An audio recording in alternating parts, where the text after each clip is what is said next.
Saludos colegas, desde hace mucho tiempo se viene ya evidenciado la importancia del soporte nutricional clínico en pacientes de cuidados intensivos.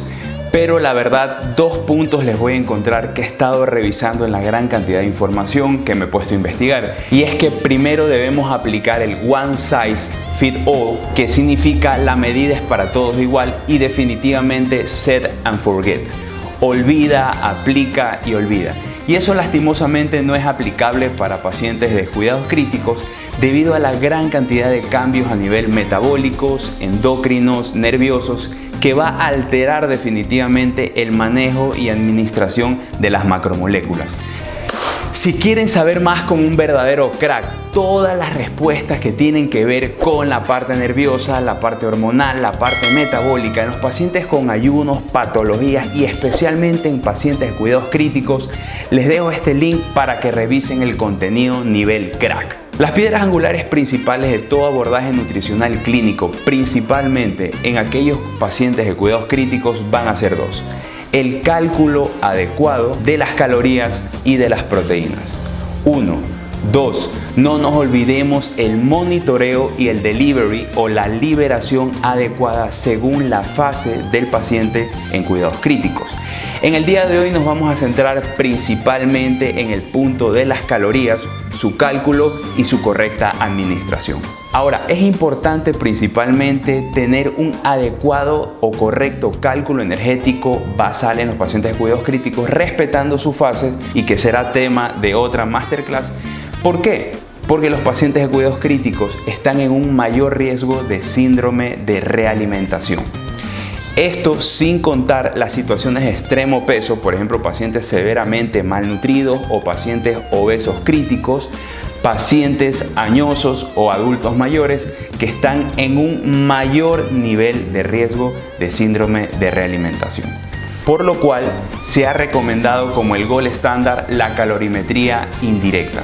Pero lastimosamente no todas las instituciones cuentan con este valioso equipo, por lo que se está utilizando mucho las fórmulas predictivas y asimismo la famosa fórmula del dedito: 25, 30, 35 kilocalorías por kilogramo de peso, pero esto no es muy predictivo y tiene muchas franjas de error, especialmente las sobreestimaciones, exceso de calorías, y también las infraestimaciones, menos calorías de las que necesita el paciente. ¿Qué les puedo decir más en cuanto a las fórmulas predictivas para el cálculo del gasto energético en reposo?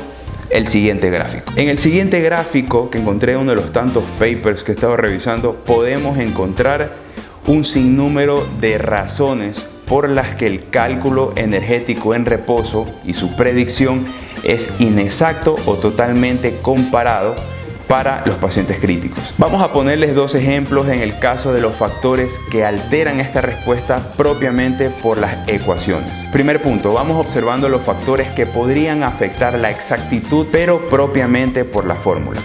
Primero, las muestras pequeñas o el tipo de población que se utilizó. Segundo punto, podríamos mencionar los factores de estrés agregados comúnmente utilizados, que la verdad yo no estoy de acuerdo con eso. Y en el caso de los pacientes del lado derecho, como ejemplo, podríamos ver la composición corporal diferente. Es decir, una fórmula predictiva para un paciente crítico no va a dar el mismo resultado aplicado para un paciente obeso como para un paciente malnutrido severamente. Otra característica son los diferentes cambios médicos de abordaje que ponen en riesgo al paciente de cuidados críticos por su alteración en su metabolismo. Cirugías, dolor, sedación, famosas fases de NPO innecesarias, todo esto va a alterar la exactitud de la fórmula. Afortunadamente tenemos varias recomendaciones por parte de las sociedades internacionales, como es el caso del uso del dióxido de carbono producido, un valor específicamente brindado por la máquina de ventilación mecánica, y la fórmula o el método de Weill. Después de esto también podemos usar el cálculo del O2 o el oxígeno consumido por medio de un catéter ubicado a nivel pulmonar y utilizando el método FIC. Pero ¿qué creen ustedes? Pues sí, lastimosamente estos métodos no son tan bien predictivos, porque pensemos en algo. El cociente respiratorio Normalmente se va a encontrar aproximadamente entre 0.87 en la mayor parte de los productos nutricionales, teniendo un rango de 0.67 a 1.2 dependiendo de la cantidad de macromoléculas, carbohidratos, proteínas y grasas. Lastimosamente, el coeficiente respiratorio de los pacientes de cuidados críticos está totalmente alterado y claro está por la producción endógena de glucosa, que es muy común en las fases iniciales de los pacientes de cuidados críticos. Segundo, también tenemos una sedación prolongada que va a afectar notablemente a estas situaciones, y la hipo o la hiperventilación. Para recapitular, les doy dos grandes consejos apoyados en lo que dice la evidencia actual. Primer consejo: si tenemos calorimetría indirecta, por favor utilicemos y agradezcamos al Dios de la nutrición por tal oportunidad. Segundo, si no contamos, utilicemos fórmulas predictivas. Pero mi consejo es que la fórmula que vayan a utilizar se cercioren o se empapen en cuanto a la cantidad de papers que existe.